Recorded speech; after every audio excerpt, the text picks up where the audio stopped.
Here's our pork chop now, guys.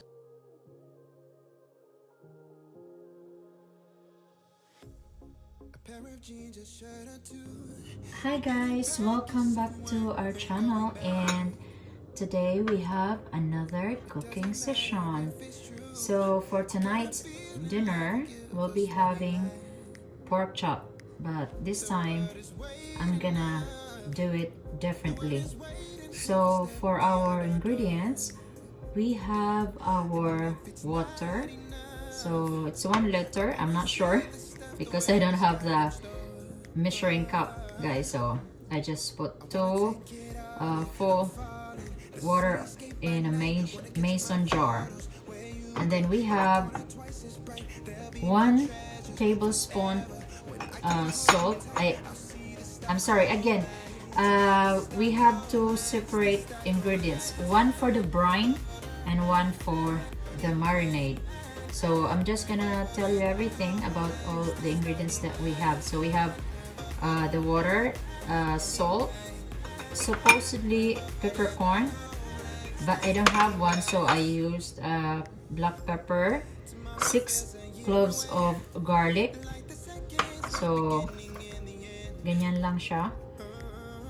And then 3 pieces of bay leaves, and 1 tablespoon of soy sauce. I put a little bit of Nor liquid seasoning on it, guys, so it's not gonna be hurting the flavor, it's gonna enhance it.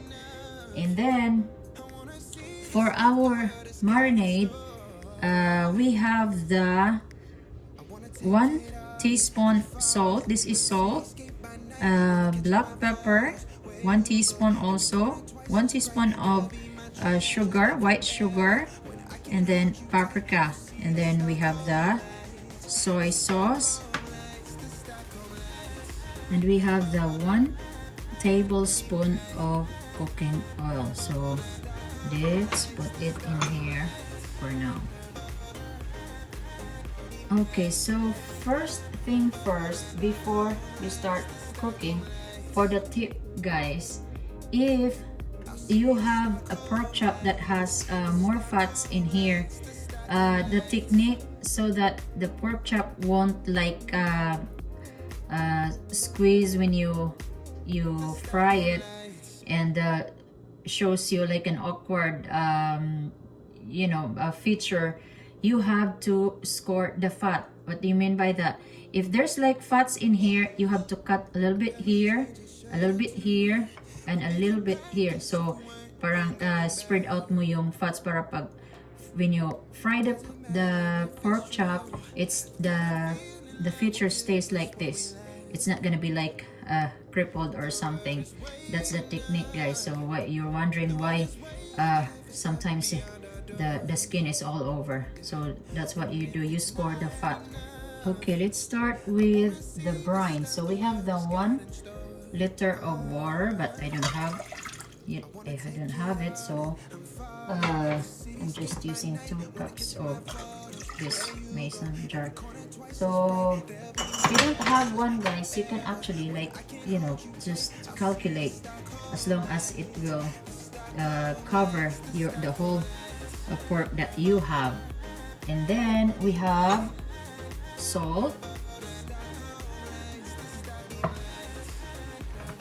the garlic, pepper, and our bay leaves. Then put our soy sauce.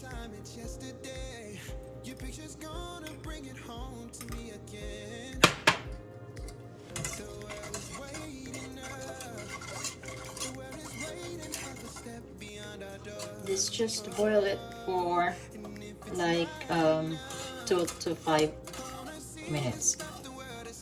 So while waiting for our brine, let's go ahead and mix our marinade. So as I've mentioned earlier, it has salt, sugar, paprika, and black pepper in it.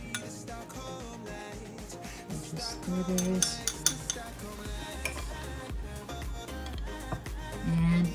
mix it.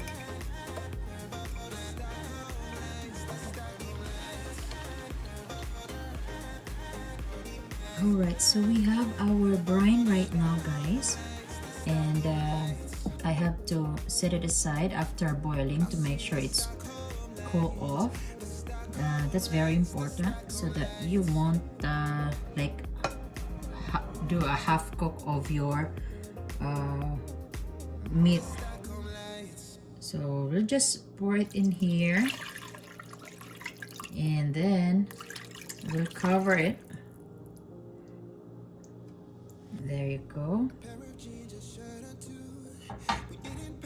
Then we'll cover it and put it in the ref. So if you can put it in the ref for like overnight, it will be good, because the longer you have it soaked in brine, the more flavorful our pork chop is. So in my case, it's 12 o'clock right now here in our end. I'm gonna put it in here until like 3:30. So that's gonna be like 3 hours and a half, and then we'll start the frying later on. So here it is, guys. We have removed our meat from the brine that we have earlier. So now we're going to try the meat a little bit using a paper towels. So just try it off, and then we'll do the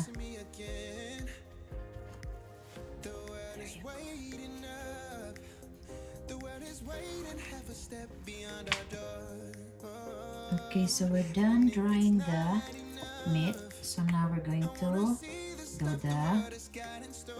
and guys, so you can use a brush or you can use your hand. With me, I like doing it with my hand. So I wash my hands, guys. There. So just cover our meat with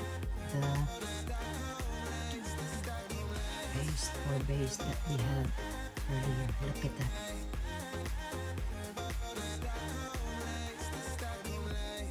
There you go.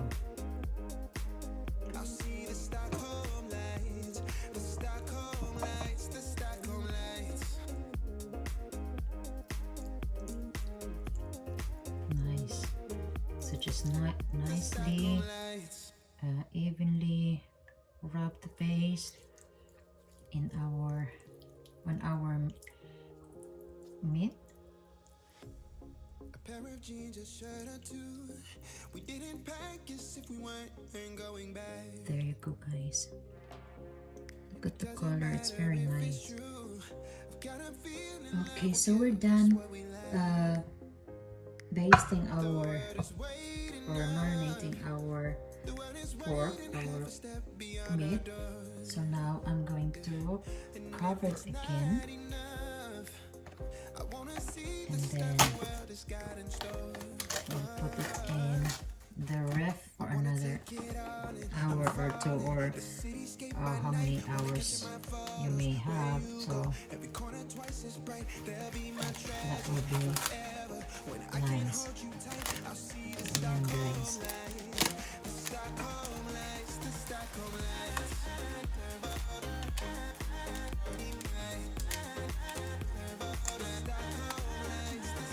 alright, our pork is now ready. It's been 2 hours in the ref, so now we're going to fry it. We'll do it one by one, guys. I have a bigger pan, but I wanna do it one by one to make sure that we get to fry it nice and tender and juicy, not over fried.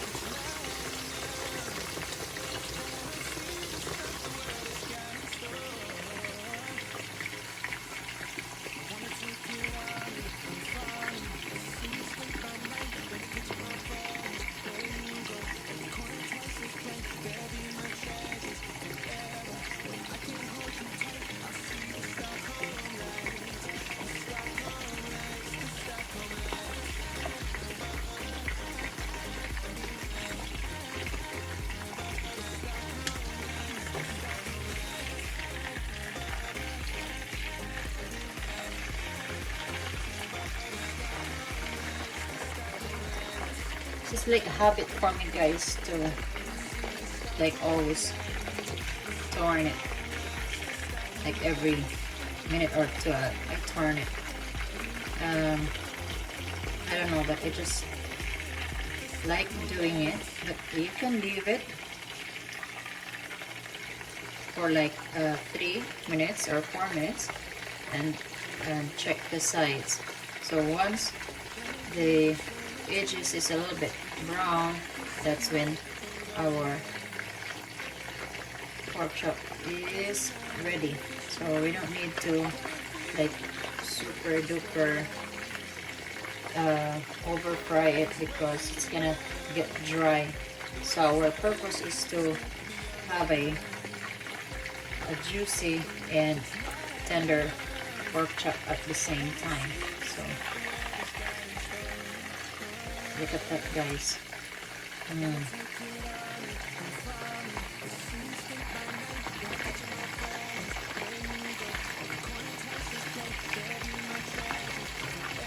Nice color, even if we don't have the braidings, it's so nice because we have the base earlier. Look at that.